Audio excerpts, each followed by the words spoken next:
Vande Bharat news Bihar Sharif Nalanda से रमेंद्र कुमार की report. दिनांक द 22 अगस्त 2025।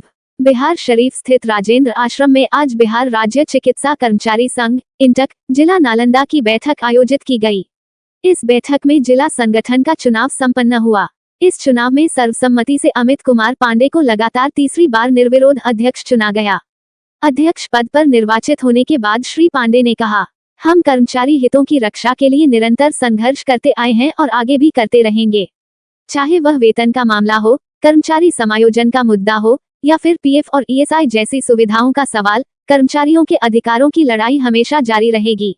साथ ही उन्होंने बिहार के मुख्यमंत्री आदरणीय नीतीश कुमार से अपील करते हुए कहा कि आउटसोर्सिंग कर्मचारियों को राज्यकर्मी का दर्जा देकर समायोजन की व्यवस्था की जाए।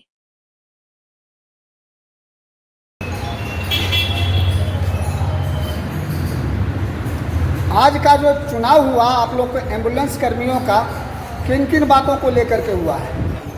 हम लोग का चुनाव का मुख्य कारण ये था, मुख्य उद्देश्य ये था कि हम लोग के कमेटी का और संगठन का हर एक 3 साल पे चुनाव होता है, जिसमें अध्यक्ष, सचिव, कोषाध्यक्ष जितने भी जिला कमेटी है वो सबका नया विस्तार होता है। लेकिन ये सबसे खुशी की बात है कि लगातार 3 बार से जो भी ये 102 एम्बुलेंस के संगठन में अपना उम्मीदवारी देते हैं वो निर्विरोध चुनाव जीत जाते हैं। आज भी जो चुनाव हुआ है जिसमें अध्यक्ष, सचिव, कोषाध्यक्ष, उपाध्यक्ष, उप कोषाध्यक्ष और सदस्य का जो भी चुनाव हुआ वो निर्विरोध चुनाव हुआ है। आपकी जो मांगे थी क्या वह पूर्ण हुई या नहीं?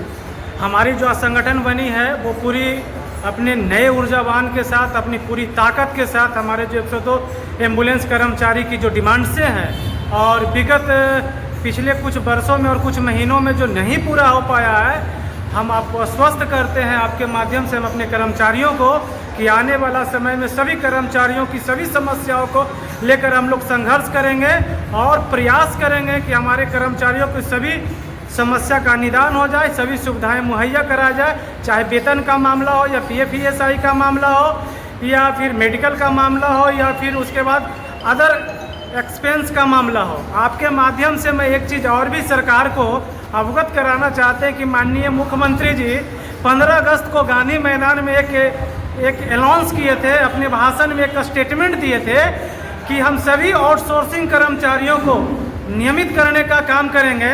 मैं आपके चैनल के माध्यम से हम हाथ जोड़कर विनती करते हैं पूरे नालंदा नहीं पूरे बिहार के 102 एम्बुलेंस कर्मचारी की तरफ से कि हम भी 102 एम्बुलेंस कर्मचारी, आउटसोर्सिंग कर्मचारी पूरे बिहार में अगर सबसे ज़्यादा घंटा काम करने वाला अगर कोई आउटसोर्सिंग कर्मचारी है तो वो 102 एम्बुलेंस कर्मचारी है। उसको न रहने का पता है और न उसको खाने का समय मिलता है। उसके बाद भी 102 एम्बुलेंस कर्मचारी पूरे बिहार में 24 घंटा 365 दिन काम करता है। आदरणीय मुख्यमंत्री और आदरणीय स्वास्थ्य मंत्री जी, आपसे अनुरोध है कि अगर समायोजन आउटसोर्सिंग कर्मचारियों को राजकर्मी का अगर दर्जा मिलता है तो 102 एम्बुलेंस कर्मचारी को भी राजकर्मी का दर्जा आपसे अनुरोध है कि आप दीजिए।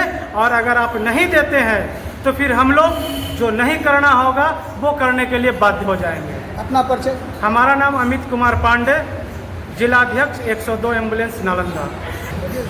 आज की बातों को लेकर के लोगों को क्या कहना चाहेंगे? आज की बातों को लेकर के लोगों को ये कहेंगे कि सब इन्वाइट रहिए, एकत्रित रहिए, जो कि कंपनी से हम लोग लड़ सकें।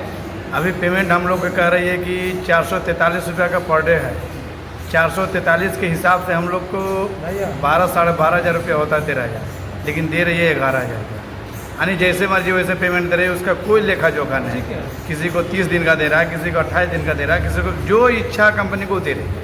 एक तरफ सरकारी कर्मियों को 7वां वेतन लागू होने जा रहा है, 8वां वेतन होने जा रहा है, आप लोगों का मानदेय कम है, इस पर भी कुछ कहेंगे? अब क्या करें, बड़ा दुर्भाग्य की बात है कि हमारे गृह जिला का सीएम है और अभी तो बोले कि सब आउटसोर्सिंग को राज दर्जा, कर्मचारी का राज दर्जा देंगे। अब हम लोग को देते हैं कि नहीं, उनसे हम लोग मांग करेंगे। कितने घंटे की ड्यूटी है आपकी?